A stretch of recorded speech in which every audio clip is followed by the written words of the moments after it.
Oh, I have one. Yeah, it's stuck on the chair though. Just get it up. I had no intention for this to be a full feature-length film. That was like just like, you know, it was insane to me. It was just out of this world. But I think, you know, I started filming at the beginning of my transition because, as you guys saw, I was going through a really hard time with my mother's passing and things like this. So I just thought, you know what, document this. This will never happen again. And you know, I used to have like parties, Mark being my best friend. We used to have parties at my dad's house and we would just watch all the footage of what happened last month. And we would just have fun watching it. And then when I was done my transition, I was like, you know what, I have so many hours of footage I'm not releasing. And I've never seen a film done to this extent. And I think that it would be really educational for people. I mean, I know you guys are all very open-minded. You have a lot of gay friends, a lot of transgender friends. But for people that don't, I think that this film did a great job at storytelling. And any parent out there that has a question or inkling in their mind of, you know, is my kid weird? Is my kid a freak? You know, what do I do? Because they're telling me that they're trans or they're acting weird. I think that this is a great stepping stone, and it will change a lot of lives. One of the things I thought was so special about the film was your relationship with your father. You know, there's a point when you're about to have some your first surgeries when you're like, I don't even know if I want him to be around. And then flash forward to when you had, I think, the breast surgery where he's wiping you down, and it's just so touching. Can you talk about your relationship and how that progressed?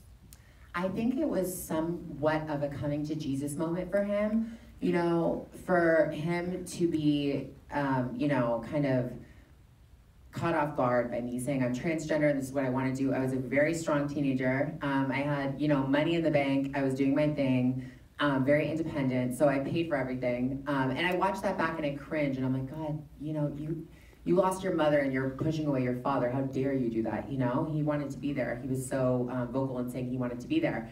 But I think, you know, it was coming to Jesus moment for him because he saw the facial feminization happen and then he saw the boobs happen and it really, I became his daughter. And I think that that's what's most powerful about this is it doesn't need to take those steps. You can just instantly accept, because I didn't want him to come to Boston because I didn't want him to be calling me the wrong name or the wrong pronouns. Like that's the last thing I needed and that's what I said. And, you know, I think he just needed to see maybe the boobs to be like, okay, I don't know.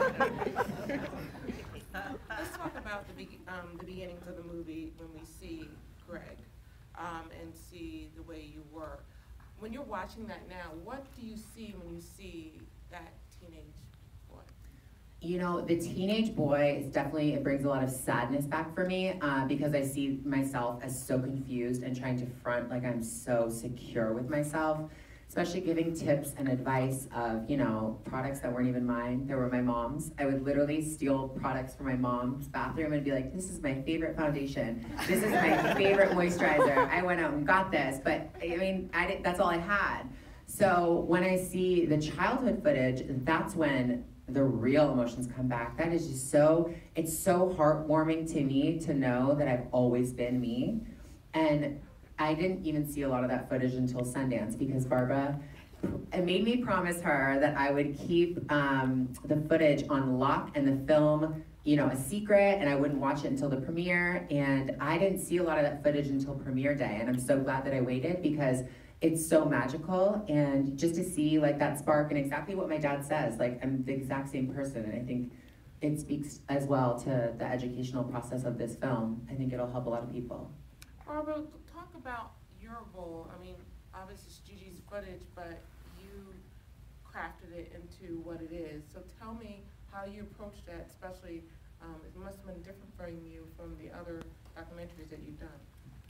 Well, not so terribly different. I did a film before Miss Sharon Jones called Running from Crazy, and it was about the Hemingway daughters. And Margot Hemingway had committed suicide, and it was about suicide and mental illness. And we found 43 hours of Margot's material. And what that allowed us to do was give each of the daughters, you know, their time in the film. And it made it so much richer and so much more complex. And I think that if we hadn't been able to have, sort of used all the YouTube footage and the GoPro footage that Gigi got, we wouldn't have been able to tell a story that was so fluid and was so seamless. And what we were able to do is I would bore to tears, I'm sure, Gigi with long interviews, asking her every single thing I could think of so we could tell a narrative, so we could tell a story. And I think one of the big challenges was trying at the beginning to blend the voices, because I wanted the audience to go on a journey with Gigi and not be able to see who she was today or intercut it. And so her spine and her material was like a treasure chest to all of us. Every time we found something else that said something, we'd jump up like little kids in the edit room. It was really quite beautiful and wonderful for us. So, Gigi, was it just sort of handing over your footage, or was it how much of a collaboration was it? Gigi never saw the film until Sundance. So. But, I had this whole vault of footage, I like to call it, where I had hours and hours of footage from my GoPro, from my own personal footage, from my transition, from day one, the secret footage I shot with my dad, where I was like, I'm trans, I'm doing this, It's very secretive, very crazy, but I'm so happy that made it in the film, because I was so proud of shooting that. I was like, he had no idea I was filming him. Yeah, but my dad, your whole team was in talks with my dad, and he would send off footage from our basement. He had to blow the dust off of the boxes because it was just childhood footage, and right, it was like Christmas whenever we got a box, when we got photos, when we got things.